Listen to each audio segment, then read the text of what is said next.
Hi guys, ഞാനിന്ന് ചെയ്യാൻ പോകുന്നത് പെട്ടിക്കട പാൽക്കോവയാണ്. വീട്ടിലുള്ള ചേരുവകൾ മാത്രം വെച്ച് നമുക്കൊരു സ്വീറ്റ് ഉണ്ടാക്കിയെടുക്കാൻ പറ്റും. കുട്ടികൾക്ക് എല്ലാവർക്കും ഇഷ്ടപ്പെടും, വളരെ ഹെൽത്തിയുമാണ്. ഇതിനാകെ ആവശ്യം പൊരിക്കടലയും പഞ്ചസാരയും ഏലക്കയും ഇച്ചിരി നെയ്യും മാത്രമാണ്. പച്ചമണം മാറാനായിട്ട് പൊരിക്കടല ഇത്തിരി ഒരു ചട്ടിയിൽ വറുത്തെടുക്കുക. ഒരുപാട് വറുക്കരുത്, കരിഞ്ഞു പോകാനും പാടില്ല.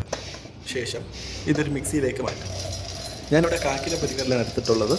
നമ്മൾ എത്ര പൊരിക്കടല എടുക്കുന്നോ അതേ ക്വാണ്ടിറ്റി തന്നെയാണ് പഞ്ചസാര എടുക്കേണ്ടത്. മിക്സിയിലേക്ക് പൊരിക്കടലയും പഞ്ചസാരയും 2 ഏലക്കയും വെച്ച് നല്ല മഷി പോലെ പൊരിച്ചെടുക്കുക.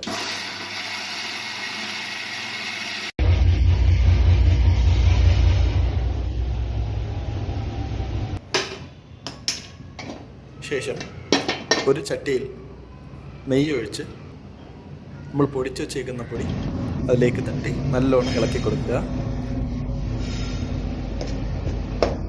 തീ കുറച്ച് വെക്കുക, ഇല്ലെങ്കിൽ അടിക്ക് പിടിക്കും.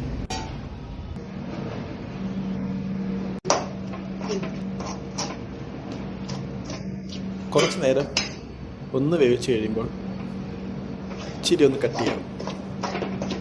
ആ ഒരു സ്റ്റേജിൽ ഒരു പാത്രത്തിലേക്ക് ശകലം നെയ്യ് ഒഴിച്ച് ഒന്ന് പരത്തി വയ്ക്കുക. അതിലേക്ക് നമ്മൾ ഈ ചൂടായിട്ടുള്ള മിക്സ് സെറ്റ് ചെയ്ത് വയ്ക്കുക. ഒരു മണിക്കൂർ ഇതൊന്ന് തണുക്കാനായിട്ട് വെച്ച ശേഷം നമുക്ക് കഷ്ണം കഷ്ണമായിട്ട് മുറിച്ച് മാറ്റാവുന്നതാണ്. വളരെ ടേസ്റ്റി ആയിട്ടുള്ളൊരു സ്വീറ്റാണ്. എല്ലാവരും ട്രൈ ചെയ്ത് നോക്കുക.